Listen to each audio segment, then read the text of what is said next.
Hello नमस्कार दोस्तों, सुरन सर अकेडमी में आप सभी का बहुत बहुत स्वागत है। मैं शुक्ला सर। और चलिए आज स्टार्ट करते हैं हम लोग जो बनी हुई महत्वपूर्ण खबरें हैं। ठीक है, चलिए देखिए आप सभी लोग जुड़ जाइए। पहला क्वेश्चन देखते हैं क्या बना हुआ है। ब्रिटेन ने भारत के लिए कितने मिलियन पाउंड का इनोवेशन चैलेंज फंड देगा। ठीक है, ऑप्शन नंबर ए में क्या दिया है 3 million pound, option number B में 2 million pound, option number C में 4 million pound, option number D में 5 मिलियन पाउंड। तो इसका आंसर क्या होगा 3 मिलियन पाउंड। ठीक है, इसका आंसर क्या होगा 3 मिलियन पाउंड। ब्रिटेन सरकार द्वारा भारत में 3 मिलियन पाउंड का इनोवेशन चैलेंज फंड शुरू किया गया। इस नए लॉन्च किए गए फंड का उद्देश्य क्या है, जो हमारे यहाँ R&D यानी रिसर्च एंड डेवलपमेंट को बढ़ावा देने के लिए कोविड-19 महामारी दौरान जो अर्थव्यवस्था और पर्यावरण में जो चुनौतियां हैं उन सभी चीज़ों की क्या करना सामना करने के लिए ये हमें समर्थन करेगा, मतलब वो हमें सहायता करेगा। इस प्रकार यह फंड जो है कोविड-19 महामारी और जलवायु परिवर्तन को संबोधित करने के लिए भी हमारे जो साइंटिस्ट हैं उनको ये मदद पहुंचाएगा। ठीक है ना, ये भी चीज़ आपको पता होना चाहिए। और आगे जानते हैं हम ब्रिटेन के बारे में।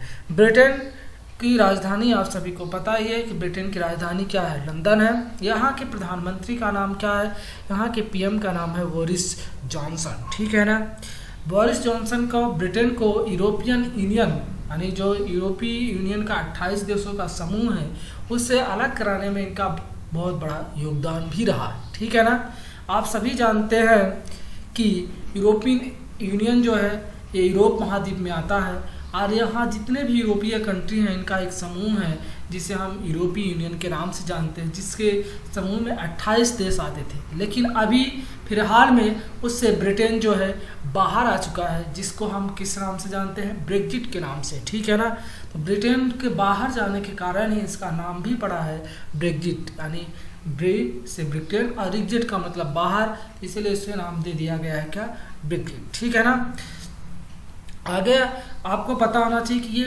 हुआ क्यों, क्योंकि जो 2015 में ब्रिटेन में आम चुनाव हुए थे उसमें समय जो ब्रिटेन की पार्टी थी, कौन सी पार्टी थी, कंजर्वेटिव पार्टी के वहाँ के पीएम के पद के उम्मीदवार जो थे कैमरन वाइट जी, उन्होंने ब्रिटेन की जनता से क्या किया था, वादा किया था। वादा ये किया था कि हम जब चुनाव जीत के आएंगे तो हम ब्रिटेन को यूरोपियन यूनियन से बाहर करा लेंगे। लेकिन उन्होंने बाहर ना कराने के कारण उन्हें इस्तीफा देना पड़ा था। फिर इसके बाद थेरेसा मे बनी थी, थेरेसा मे का भी वही हाल था, फिर उन्होंने इस्तीफा देना पड़ा। फिर उसके बाद बोरिस जॉनसन प्रधानमंत्री बनते हैं किसके, ब्रिटेन के, तब उन्होंने क्या किया था, इससे अलग कराया था। अब आपको ये भी पता होना चाहिए कि उससे यूरोपियन यूनियन से बाहर आते आते ब्रिटेन को लगभग ऐसा माना जा रहा है कि 2 वर्ष का टाइम लगे। ठीक है ना, ब्रिटेन कि आपके बारे में पता है कि ब्रिटेन की राजधानी क्या है, लंदन। करेंसी यहाँ क्या चलती है, मुद्रा पाउंड चलती है। और पाउंड का इस समय जो रेट है इस समय 98.80 है, मतलब 98 रुपये 80 पैसे है। ठीक है ना, इतना चीज़ें आपको याद होना चाहिए ब्रिटेन के बारे में। चलिए देखते हैं अगला क्वेश्चन आप लोगों का क्या बना हुआ है। अगला क्वेश्चन है दूसरा नंबर, बेहद इम्पोर्टेंट क्वेश्चन है। ठीक है ना, देखिए हाल ही में किस जाने माने शास्त्रीय संगीत गायक का निधन हो गया है, पंडित जसराज, पुरंदरदास, वेंकट कवि, दुर्गेश नायर। तो भारतीय शास्त्रीय संगीत गायक पंडित जसराज का क्या हुआ, अभी निधन हो गया। उनका जन्म 1930 में हरियाणा में हुआ था। उनके संगीत कैरियर की शुरुआत लगभग 8 दशक पहले हो चुकी थी। ठीक है, उन्होंने अपने करियर के दौरान कई राष्ट्रीय और अंतर्राष्ट्रीय पुरस्कार प्राप्त किए हैं। पंडित जसराज को साल 1975 में भारत के चौथे सबसे बड़े नागरिक पुरस्कार, कौन सा पुरस्कार, पद्मश्री के साथ क्या किया था, सम्मानित किया गया था। साथ में उन्हें जो संगीत नाटक अकादमी है उसके द्वारा इन्हें 1987 में पुरस्कार दिया गया था और इन्हें 1999 में पद्म भूषण से भी सम्मानित किया गया है। वर्ष 2000 में भारत सरकार ने उन्हें देश के दूसरे सबसे बड़े नागरिक सम्मान पद्म विभूषण से भी सम्मानित किया। आप सभी जानते हैं कि भारत में सबसे बड़ा पुरस्कारों में पहला पुरस्कार कौन सा होता है? भारत रत्न, उसके बाद पद्म विभूषण, उसके बाद पद्म भूषण, उसके बाद पद्मश्री। इन्हें तीनों अवार्ड दिया है सिर्फ भारत रत्न को छोड़कर। ये आपको याद होना चाहिए क्योंकि एग्जाम में पूछेगा कि इन्हें कौन सा पुरस्कार मिला हुआ है। अब इन्हीं के नाम पे भी हाल ही में एक जो IAU है तो उन्होंने नाम भी रख दिया है प्लैनेट का, वो भी हम आपको बताएंगे, ब्रह्मांड का। चलिए आगे जानते हैं। संगीत नाटक अकादमी की स्थापना कब हुई थी? 31 मई 1953 में। इसी में ललित कला अकादमी भी आती है और साहित्य अकादमी भी आती है, ठीक है। पंडित जसराज के नाम में ब्रह्मांड का एक चक्कर लगाने वाला जो प्लैनेट है, एक माइनर प्लैनेट, उसका नाम भी रखा है। क्या रखा है? 2006 BP32, ठीक है, ये भी याद होना चाहिए। उसके बाद किसने रखा था? IOU यानी अंतर्राष्ट्रीय खगोलिक संगठन। इन्हें और कौन कौन सा पुरस्कार मिला हुआ है? इन्हें दीनानाथ मंगेशकर पुरस्कार भी मिला हुआ है, इन्हें लता मंगेशकर भी पुरस्कार मिला हुआ है और इन्हें महाराष्ट्र गवर्नमेंट का गौरव पुरस्कार भी प्राप्त है, ठीक है। आगे इतना चीज़ें आपको पता होना चाहिए पंडित जसराज जी के बारे में। और इनका अभी जानते हैं निधन कौन से देश में हुआ है? तो इनका निधन भारत में नहीं हुआ, इनका निधन हुआ है अमेरिका में। मतलब ये अमेरिका में थे, अमेरिका में इनका अभी हाल ही में निधन हो गया है, इसलिए इम्पोर्टेंट हो जाएगा आपको। चलिए आगे चलते हैं, देखते हैं अगला क्वेश्चन आप लोगों का क्या है। हाल ही में फुल स्पेक्ट्रम्स इंडियाज वार 1972 से 2020 शीर्षक पुस्तक के लेखक कौन है? अर्जुन सुब्रमण्यम, अर्जुन मुंडा, अरविंद सुब्रमण्यम स्वामी, एम वेंकैया नायडू। तो इसका आंसर क्या हो जाएगा? इसका आंसर हो जाएगा अर्जुन सुब्रमण्यम, ठीक है। ये क्या है, कौन है? सेवानिवृत्त Air Vice Marshal Arjun Subramaniam द्वारा फुल स्पेक्ट्रम इंडियाज वार 1972 से 2020 शीर्षक एक नई किताब लिखी गई है। यह इनकी पहली पुस्तक है। इंडियाज वार्स ये मिलिट्री हिस्ट्री 1947 से 1971 की अगली कड़ी यह पुस्तक प्रस्तुत होगी। यह पुस्तक समकालीन भारत के दशकों से चले आ रहे जो आप देखते हैं युद्ध और व्यापक संघर्ष का वर्णन करती। कहाँ किसके साथ? पाकिस्तान और चाइना के साथ, जो हमारे हमेशा युद्ध होते रहते हैं, जो संघर्ष चालू रहता है, उसके बारे में इस बुक में विवरण में से दी गई है जानकारी। इस बुक को कौन प्रकाशित किया है? तो Harper Collins publish India private limited द्वारा इस बुक को क्या किया जा रहा है? प्रकाशित किया जा रहा है, ठीक है। इतना चीज़ें आपको पता होना चाहिए। अर्जुन सुब्रमण्यम के बारे में याद रखिए, इन्होंने कौन सी बुक लिखी है, ठीक है। अगला आते हैं चौथा नंबर क्वेश्चन में। कोविड-19 से लड़ने में उनके योगदान के लिए तमिलनाडु के मुख्यमंत्री के विशेष पुरस्कार से किसे सम्मानित किया गया है? सौम्या स्वामीनाथन को, अरुणा प्रभाकर को, इंदु मल्होत्रा को, गीता मित्तल को। तो विश्व स्वास्थ्य संगठन की जो मुख्य वैज्ञानिक सलाहकार है कौन है? सौम्या स्वामीनाथन। आप सभी जानते हैं विश्व स्वास्थ्य संगठन यानी WHO वर्ल्ड हेल्थ ऑर्गेनाइजेशन बहुत ज़्यादा नीच में है। याद रखिए कि यहाँ के साइंटिस्ट यानी वैज्ञानिक हैं कौन? सौम्या स्वामीनाथन।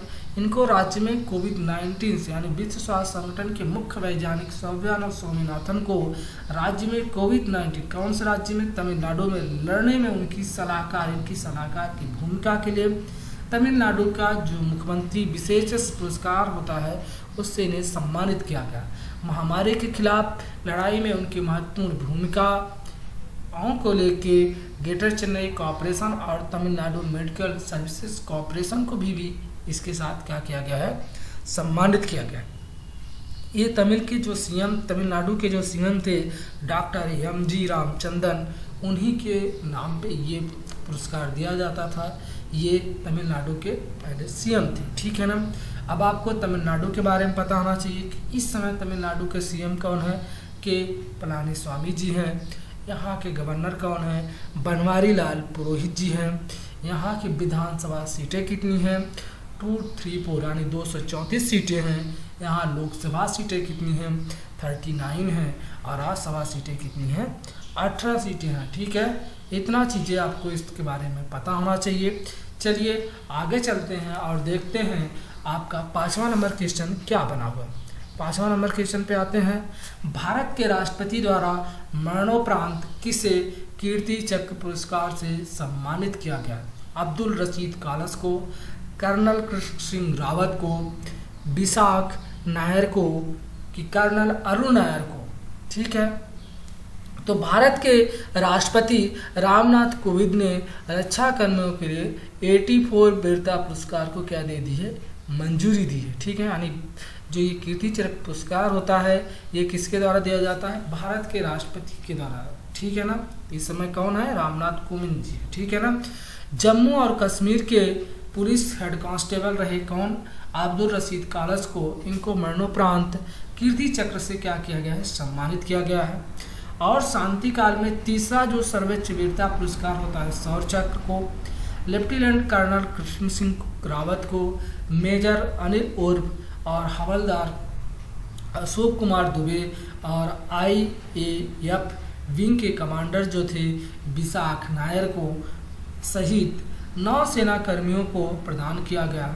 ठीक, आगे राष्ट्रपति सेना के 60 जवानों को ये सेना मेडल्स दिया गया है, 4 नौसेना पदक दिए गए हैं, 5 वायु सेना पदक दिए गए हैं। ठीक, इतना चीज़ें आपको पता होना चाहिए। ठीक है ना, तो ये किसे दिया गया है? अब्दुल रशीद कालस को। कौन सा?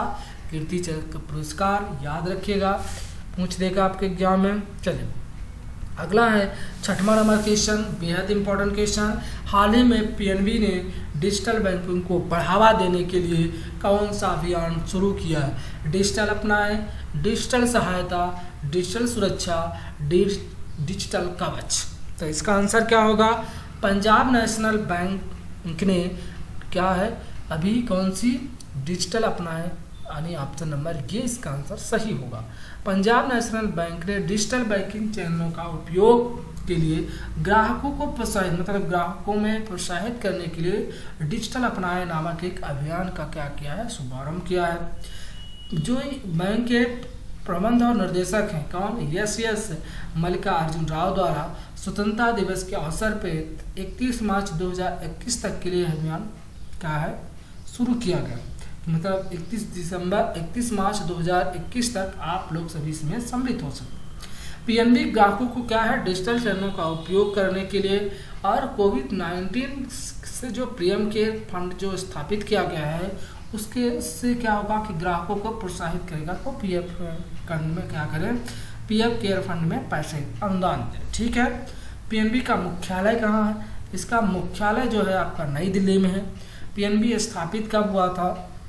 19 मई 1894 यानी 1894 लाहौर पाकिस्तान में क्या हुआ था? ये स्थापित हुआ था। ठीक है ना। PNB के संस्थापक कौन थे? लाला लाजपत राय और दयाल सिंह मजीठी। ठीक है, याद होना चाहिए, आपसे क्वेश्चन कई बार पूछ देता है कि पंजाब नेशनल बैंक के संस्थापक कौन है? तो लाला लाजपत राय और दयाल सिंह मजीठी। ठीक है, आगे चलते हैं, आपको PNB के बारे में बताते हैं। PNB में कौन कौन से बैंक मर्ज किए गए हैं? तो यूनाइटेड बैंक और ओरिएंटल बैंक। याद रखिए, PNB में यूनाइटेड बैंक और ओरिएंटल बैंक को क्या किया गया है? मर्ज किया गया है। ठीक है, ये भारत का दूसरा सबसे बड़ा बैंक है। पहला कौन है? सबको पता होगा, SBI भारत का सार्वजनिक रूप इसमें सबसे बड़ा बैंक है। दूसरा कौन है? PNB यानी पंजाब नेशनल बैंक। और तीसरा कौन है? तीसरा BOB यानी बैंक ऑफ बड़ौदा है। PNB का हेडक्वार्टर सबको याद होगा नई दिल्ली में है, SBI का हेडक्वार्टर मुंबई में है और BOB का हेडक्वार्टर कहाँ है? बैंक ऑफ बड़ौदा का हेडक्वार्टर कहाँ है? बड़ौदा में। ठीक है, इतना चीज़ें याद होना चाहिए। PNB के इस समय प्रमुख यानी चेयरमैन कौन है? तो KC चक्रवर्ती जी हैं। कौन है? KC चक्रवर्ती जी इस समय क्या है? पंजाब नेशनल बैंक के हेड है। ठीक है, आगे चलते हैं और देखते हैं हमारा 7वां नंबर क्वेश्चन क्या बना हुआ। 40 mm under barrel grade launcher UBGL जो हाल ही में BSF को सौंपा गया है वह किस कंपनी द्वारा डिजाइन किया गया है और निर्मित किया गया है? ऑप्टो इलेक्ट्रॉनिक्स फैक्ट्री देहरादून के द्वारा, गोला बारूद कारखाना खड़की पुणे के द्वारा, Gun and Shell Factory Kolkata के द्वारा, गे आयरन फैक्ट्री जबलपुर के द्वारा। 40 mm से कम आकार की जो ग्रेनेड लॉन्चर UBGL की पहली खेप है वो सीमा सुरक्षा बीएसएफ को क्या की गई, प्रदान की, मतलब सौंप दी गई। जिसे कहाँ से के द्वारा, कि जो गोला बारूद कारखाना है खड़की पुणे, कहाँ, जो महाराष्ट्र में, पुणे में महाराष्ट्र के गोला बारूद फैक्ट्री खिड़की में इसे क्या किया गया है, डिजाइन और निर्मित किया गया। इस गोला बारूद का उपयोग किस लिए किया जाएगा, सेना और गृह मंत्रालय यानी जो अपना होम मिनिस्टर है या में 6 इकाइयों के द्वारा क्या किया गया है, आयात किया गया है। आप सभी जानते हैं इस समय मिनिस्ट्री ऑफ होम अफेयर्स किसके पास है, गृह मंत्री अमित शाह जी हैं आपके। कौन है गृह मंत्री आपके, कौन है, अमित शाह जी हैं इस समय वर्तमान। आप बीएसएफ के बारे में जान लीजिए। बीएसएफ की स्थापना कब हुई थी, 1 दिसंबर 1965 को। इसका हेडक्वार्टर कहाँ है, तो इसका हेडक्वार्टर नई दिल्ली में है। और बीएसएफ के इस समय जो चीफ नए भी बने हैं वो महानिदेशक बने हैं, कौन बने हैं, राकेश अस्थाना जी, जो कौन थे, एनएससी यानी न्यूरोकॉर्टिक्स कंट्रोल बोर्ड के थे। तो अभी उन्हें क्या बना दिया गया है, बीएसएफ का महानिर्देशक बना दिया गया है। तो नाम याद रखिए, राकेश अस्थाना जी बने, ठीक है। चलिए आगे चलते हैं और जानते हैं अगले नंबर क्वेश्चन पे, ठीक है। अगला नंबर आपका क्वेश्चन क्या है, हाल ही में ई बाइक गो के नए ब्रांड एम्बेसडर किसे नियुक्त किया गया। ऑप्शन नंबर ए में Harbhajan Singh, option number B में Yuvraj Singh, option number C में Sachin Tendulkar, option number D में सुरेश रैना। तो किसे बनाया गया है, तो हरभजन सिंह को बनाया गया। अमृतसर में स्थित है कौन सी, ई मोबिलिटी स्टार्टअप, जिससे ई बाइको गो ने भारतीय क्रिकेटर हरभजन सिंह को क्या बनाया गया है, ब्रांड एम्बेसडर बनाया है। मतलब ब्रांड एम्बेसडर होता है और एक एम्बेसडर होता है, दोनों में कंफ्यूज नहीं होना चाहिए। याद रखिएगा, ब्रांड एम्बेसडर यानी वो किसी प्रोडक्ट की मार्केटिंग यानी उसका प्रचार प्रसार करता है, तो उसे हम ब्रांड एम्बेसडर बोलते हैं। और एक एम्बेसडर होता है जो किसी देश को प्रमोट करता है, मतलब वो देश के असम, जो किसी दूसरे देश में, भारत की जैसे असेंबली होगी, जैसे मान लीजिए कि अमेरिका में होगी या चाइना में, तो वहाँ हमारे जो राजदूत होते हैं, जिन्हें हम क्या बोलते हैं, राजदूत, तो उसको भी एम्बेसडर पढ़ा जाता है, ठीक है। इतना चीज़ें आपको पता होना चाहिए कि दोनों में क्या डिफरेंस है। वो कंपनी को क्या करेगा, ये ब्रांड एम्बेसडर जो बने हैं हरभजन सिंह, वो कंपनी को अपग्रेड करेंगे, मदद करने के साथ साथ कंपनी की वेबसाइट, सभी मीडिया अभियानों में क्या होगी, इनकी सक्रिय भूमिका निभाएं। इससे नए एसोसिएशन हाल ही में सरकार द्वारा जो घोषित की है, क्या घोषित की गई है, नई इलेक्ट्रॉनिक व्हीकल पॉलिसी घोषित कर। इसका उद्देश्य होगा कि इलेक्ट्रॉनिक मोबिलिटी बड़े पैमाने पर अपील करना और लोगों में एक सकारात्मक और व्यापक रूप से अपनाने के लिए अवेयरनेस फैलाना, जिससे 2022 तक के इलेक्ट्रॉनिक 2 व्हीलर जो मार्केट है उसका शेयर कितना हो जाए, 10% हो जाए। आप जानते ही हैं पंजाब की राजधानी क्या है, चंडीगढ़ है।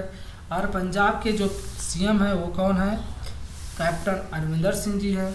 और यहाँ बदनौर साहब जी, बीपी बदनौर साहब जी क्या है, यहाँ के गवर्नर हैं, ठीक है, राज्यपाल। चलिए आगे देखते हैं, आपका 9th नंबर क्वेश्चन क्या बना हुआ है, उस संगठन का नाम बताइए जिसने अतुल नामक एक क्या किया है, माइक्रोवेव उपकरण विकसित किया है, जो केवल 30 सेकंड में किसी भी परिसर के कीटाणु रहित कर सकता है, किसी भी परिसर। तो रक्षा अनुसंधान एवं विकास प्रतिष्ठान यानी DRDA के द्वारा बनाया गया है, कि defence institute of psychological research के द्वारा बनाया गया है, कि रक्षा प्रौद्योगिकी संस्थान DITA के द्वारा बनाया गया है, कि रक्षा इलेक्ट्रॉनिक अनुसंधान प्रयोगशाला के द्वारा इसे बनाया गया। तो किसके द्वारा, ऑप्शन नंबर सी सही होगा, यानी रक्षा प्रौद्योगिकी संस्थान DITA के द्वारा इसे क्या किया गया है, निर्मित किया गया। केंद्रीय सड़क परिवहन राजमार्ग जो आपके मिनिस्टर हैं कौन है, जिन्हें हम SME के भी मिनिस्टर जानते हैं, उनका नाम है नितिन गडकरी। MSME मतलब माइक्रो स्मॉल मीडियम एंटरप्राइज, जिसके मिनिस्टर कौन है आपके, नितिन गडकरी जी। इन्होंने ही अभी अतुल नामक एक माइक्रोवेव उपकरण का क्या किया है, अनावरण किया। यह केवल क्या करेगा, 30 सेकंड में किसी भी परिसर को विघटित कर सकता है। महाराष्ट्र में वायरस को मतलब ये हटाने में इसका बहुत बड़ा योगदान होगा। ये रक्षा प्रौद्योगिकी संस्थान पुणे के द्वारा क्या किया गया है, विकसित किया गया है। ये चीज़ें आपको पता होना चाहिए। आगे चलते हैं और देखते हैं लास्ट और अंतिम 10वां क्वेश्चन क्या बना हुआ है। राष्ट्रीय आपदा प्रबंधन प्राधिकरण यानी NDMA national disaster management authority के सहयोग से ऊर्जा संस्थान TERI ने अगस्त 2020 में किस शहर में फ्लड अर्ली वार्निंग सिस्टम यानी FEWS लॉन्च किया? दिसपुर में किया है, कोलकाता में किया है, गुवाहाटी में किया है कि मुंबई में किया? इसका आंसर हो जाएगा गुवाहाटी। गुवाहाटी आप सभी जानते हैं असम राज्य में आता है। तो बाढ़ की प्रारंभिक चेतावनी FEWS गुवाहाटी असम में राष्ट्रीय आपदा प्रबंधन प्राधिकरण यानी NDMA जो 2005 में बना था, सहयोग से the energy and resources institute यानी TERI जो 1974 में बना था, द्वारा एक पूरी तरह से स्वचालित वेब आधारित उपकरण लॉन्च किया गया। इसका उद्देश्य क्या है? FEWS उपकरण को क्या करना? स्थानीय अधिकारियों को चेतावनी देना, साथ में उन्हें पहले ही इस चीज़ की भविष्यवाणी कर देना कि बाढ़ आने वाली है, वर्षा आने वाली है, इन सभी चीज़ों को पहले से ही सचेत कर देना। कहाँ किया गया है? असम में।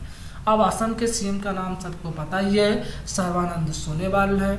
वहाँ के गवर्नर का नाम पता ही है, जगदीश मुखी जी हैं। असम की राजधानी सबको पता है, दिसपुर है। वहाँ विधानसभा सीटें कितनी है? 126 है। ठीक है, आगे बताते हैं आपको कि NDMA कब बना था। तो national disaster management act authority जो है ये 2005 में बना था, जिसका हेडक्वार्टर आप सबको पता ही है, नई दिल्ली में है। ये जो MS यानी मिनिस्ट्री ऑफ होम अफेयर्स होता है उसके अंदर ये काम करती है। और एक TERI है यानी आप जानते हैं TERI the energy and resources institute, इसकी स्थापना कब हुई थी? तो 1975 में हुई थी। इसका भी हेडक्वार्टर आपको नई दिल्ली में मिलेगा। इसके जो इस समय हेड हैं कौन है? अजय माथुर जी हैं। इतना चीज़ें आपको पता होना चाहिए एग्जाम के दृष्टिकोण से। और ये अभी क्या कर रहा है? सहयोग कर रहा है। ठीक है, चलिए आगे देख लेते हैं अपना स्टैटिक जीके का पार्ट। स्टैटिक जीके में है Wadia institute of Himalayan geology किस शहर में स्थित है? लेह में, शिलांग में कि देहरादून में, शिमला में, आइजोल में? तो ये कहाँ स्थित है? देहरादून। देहरादून आप सभी जानते हैं उत्तराखंड की राजधानी है, यही ये स्थित है। उत्तराखंड की 2 राजधानियाँ, एक देहरादून है और एक ग्रीष्मकालीन राजधानी कौन है? गैरसैंण। ठीक है, वो भी पता होना चाहिए। मोलेम राष्ट्रीय उद्यान किस राज्य में स्थित है? तो ये आपका कहाँ है? महाराष्ट्र में है, कर्नाटका में है कि गोवा में है कि गुजरात में है कि असम में? तो ये कहाँ है आपका? गोवा में। ये बेहद इंपॉर्टेंट है। पापुआम आरक्षित वन किस राज्य में है? अरुणाचल प्रदेश में है, गुजरात में, मध्य प्रदेश में, महाराष्ट्र में, उत्तर प्रदेश में? तो इसका आंसर हो जाएगा आपका अरुणाचल प्रदेश। यहाँ जो हार्नबिल पक्षी होता है, जो यहाँ का राजकीय पक्षी है हार्नबिल पक्षी, ये अभी कहाँ पाया जाता है? पापुआम आरक्षित वन क्षेत्र में ही ये पक्षी पाया जाता है। ये बारे में आपको पता होना चाहिए। युद्ध निर्माणी बोर्ड कोलकाता मुख्यालय कहाँ स्थित है इसका? बेंगलुरु में है, पुणे में है, चेन्नई में है, कोलकाता में है कि नई दिल्ली में? इसका हेडक्वार्टर कहाँ है? कोलकाता में। ठीक है, ये भी चीज़ आपको पता होना चाहिए कि ये भारत का सबसे पुराना युद्ध निर्माणी बोर्ड है। तो याद होना चाहिए कि सबसे पुराना युद्ध निर्माणी बोर्ड कहाँ स्थापित हुआ था? तो कोलकाता में ही स्थापित हुआ। आप सभी लोग चैनल को सब्सक्राइब कर दीजिए, शेयर कर दीजिए और लाइक कर दीजिए। शेयर इस किया ध्यान रखिएगा और ऐसे ही आप सभी लोग हमारे साथ डेली जुड़े रहिए। आप लोगों का बहुत बहुत धन्यवाद। Thank you.